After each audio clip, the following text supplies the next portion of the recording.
မင်္ဂလာပါ Burmese Update News Channel ကနေတင်ဆက်ပေးမယ့်သတင်းကတော့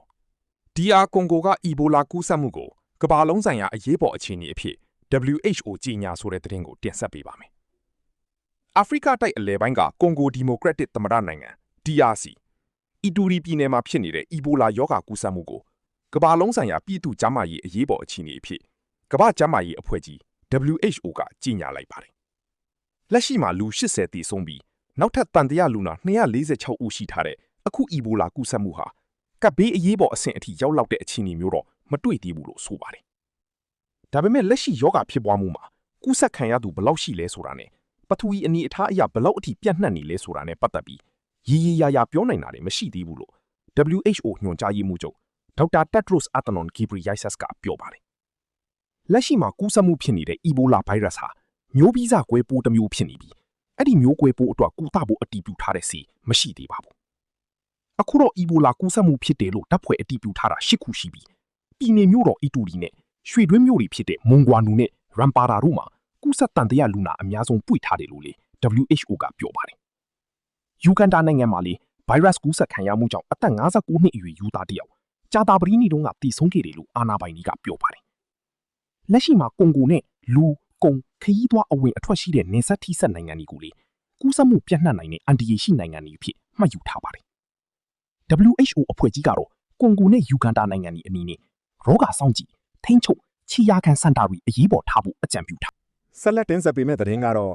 တရုတ်ထိပ်တန်းအထည်ချုပ်ကုမ္ပဏီ Wuhan Kinstrich Garment မြန်မာနိုင်ငံကထွက်ခွာမယ်ဆိုတဲ့သတင်းဖြစ်ပါတယ်။ H&M အပါအဝင်ကမ္ဘာကျော်အဝတ်အထည်အမှတ်တံဆိပ်တွေကိုချုပ်လုပ်ပေးနေတဲ့တရုတ်အထည်ချုပ်ကုမ္ပဏီ Wuhan Kinstrich Garment ကပြင်ပဈေးကွက်အခြေအနေအပြောင်းလဲတွေကြောင့်မြန်မာနိုင်ငံကနေအပြီးသက်ထွက်ခွာတော့မယ်လို့အလုပ်သမားတွေကိုအသိပေးလိုက်ပါတယ်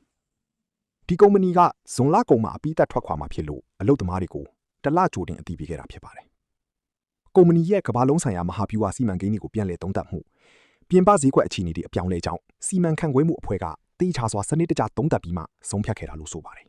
။ဒီရက်ဆိုင်မှုအကြောင်းအဲ့ဒီစက်ရုံမှာလုပ်ကင်တဲ့ထောင်နဲ့ချီတဲ့ဝန်ထမ်းတွေအလုပ်လက်မဲ့ဖြစ်ရတော့မယ့်အခြေအနေပါ။ဝန်ထမ်းတွေကိုတဲ့ဥပဒေနဲ့အညီလုတ်တက်အလိုက်ရောကြီးပေးသွားမယ်လို့ကုမ္ပဏီကကြီးညာပါတယ်။ Wuhan Kinstrich Garment ကုမ္ပဏီက2002ခုနှစ်မှာစတင်တည်ထောင်ခဲ့တဲ့တရုတ်ထိပ်တန်းအထည်ချုပ်ကုမ္ပဏီတစ်ခုဖြစ်ပြီးမြန်မာ၊ကမ္ဘောဒီးယား၊အင်ဒိုနီးရှားအပါအဝင်နိုင်ငံပေါင်း40ကျော်မှာလုပ်ငန်းလည်ပတ်နေတဲ့ကုမ္ပဏီဖြစ်ပါတယ်။အခုတော့ဒီကုမ္ပဏီကမြန်မာနိုင်ငံကထွက်ခွာခဲ့ပြီးမြဲကမ္ဘောဒီးယား၊အင်ဒိုနီးရှားနဲ့ဗီယက်နမ်နိုင်ငံတွေကစက်ရုံမှာလည်းအလုပ်ရှောင်နိုင်ကြောင်းကုမ္ပဏီဘက်ကဝန်ထမ်းတွေကိုပြောထားပါတယ်။မြန်မာနိုင်ငံမှာစစ်တပ်အာဏာသိမ်းပြီးနောက်ပိုင်းအလုပ်သမားတွေအပေါ်လူခွင့်ရေးချိုးဖောက်မှုတွေကြောင့်ကမ္ဘာကျော်အဝတ်အထည်ကုမ္ပဏီတွေဖြစ်တဲ့ H&M, Marks and Spencer, Inditex နဲ့ Primark ကုမ္ပဏီတွေကလည်းမြန်မာနိုင်ငံကမှာယူမှုတွေဆက်တိုက်ရပ်ဆိုင်ခဲ့တာပါ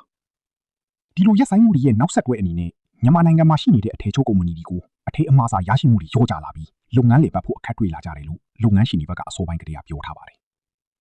2023ခုနှစ်မှာကမ္ဘာကျော်အဝတ်အထည်အမှတ်တံဆိပ် H&M ကမြန်မာနိုင်ငံမှာစမ်းချိန်စံနှုန်းများနဲ့အညီအဝတ်အထည်တွေထုတ်လုပ်ဖို့ပိုပြီးခက်လာတယ်လို့ဆိုတာမြန်မာနိုင်ငံကနေထွက်ခွာခဲ့ပါတယ်။အခုရက်ဆိုင်လိုက်တဲ့ Wuhan Kinstrich Garment အထည်ချုပ်ကုမ္ပဏီဟာလည်း H&M အတွက်အဓိကတင်ပို့နေတဲ့ကုမ္ပဏီဖြစ်ပါတယ်